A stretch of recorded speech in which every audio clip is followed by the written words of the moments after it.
பேசும் பாஷைகள் நூறாகுமோ?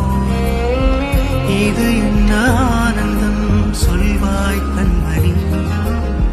வீடெங்கும் வண்ணங்கள் நீ தீட்டினாய், உன்னை கண்டு என்